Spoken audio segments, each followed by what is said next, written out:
எல்லாரும் நல்லா இருக்கீங்களா? இன்னைக்கான பதிவு, இருக்கும் இடத்தை அனுபவிக்க தெரிந்தவர்களுக்கு எங்கு சென்றாலும் சொர்க்கம்தான். கண்டிப்பாங்க. நம்ம எந்த இடத்துல இருக்கிறோம் அப்படிங்கிறது முக்கியம் இல்ல. நம்ம எந்த இடத்துல இருந்தாலும் சந்தோஷமா, மகிழ்ச்சியா இருந்தோம்னாலே, அதுவே நமக்கு வாழ்க்கையில ஒரு பெரிய சொர்க்கம்.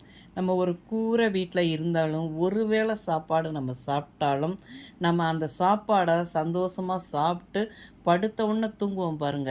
வாழ்க்கையில அதை விட ஒரு பெரிய சொத்து எதுவுமே கிடையாதுங்க. நம்ம அப்படி தான் இருந்து பழகணும் பார்த்துக்கோங்க. நம்ம பிள்ளைங்களுக்கும் அதை தான் கற்றுக் கொடுக்கணும். வசதியும் சொகுசும் தான் வாழ்க்கையின் முக்கிய தேவை என்பது போல செயல்படுகிறோம். ஆனால் அதில் மகிழ்ச்சிங்கிறது ஒன்றும் இல்லைங்க.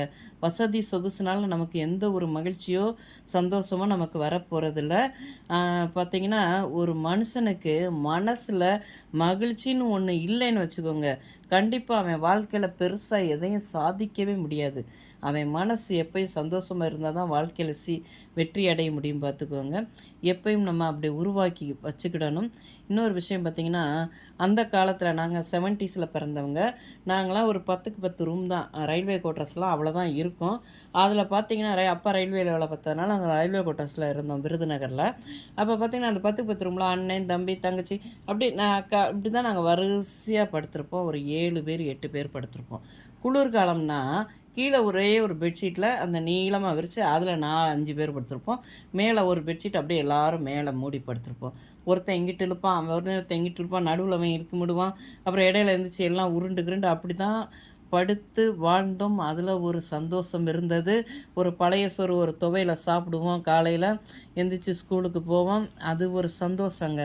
இப்போ அப்போ இந்த 70ஸில் பிறந்த பேரண்ட்ஸ் எல்லாம் என்ன பண்ணுறாங்க தெரியுமா? நாம் தான் அப்படி படுத்து கிடந்தோம். நம்ம பிள்ளைங்களுக்கு தனித்தனி பெட்ரூம், தனித்தனி கட்டில், அவங்களுக்கு தனித்தனியாக எல்லாமே செஞ்சு கொடுத்து அந்த பிள்ளைங்க தனிமையை மட்டும்தான் விரும்புகிறாங்களே தவிர, சொந்த பந்தங்கள் வீட்டுக்கு வந்தால் கூட யாரோ வந்திருக்காங்க யாருன்னே தெரியாது. அவங்களுக்கு நிறைய உறவுகள்லாம் தெரியாது. பிள்ளைங்களுக்கு உறவுகளை கற்றுக் கொடுக்கணுங்க. நம்மளுடைய அதாவது சொந்த பந்தம்னா யார், வீட்டுக்கு யார் வந்தாலும் சரி, வாங்க நல்லா இருக்கீங்களான்னு கேட்குறதுக்கு எல்லா பிள்ளைங்களுக்கும் நம்ம கற்றுக் கொடுத்து வளர்க்கணும் பார்த்துக்கோங்க. அந்த பழக்கம் அவங்கள வாழ்க்கையில் பெரிய இடத்துல கொண்டு போய் வைக்கும் பார்த்துக்கோங்க. இந்த பதிவு உங்களுக்கு பிடிச்சிருந்தால் பார்வதி வீட்டு சமையலுக்கு ஆதரவு கொடுங்க. ஓம் சாய்ராம்.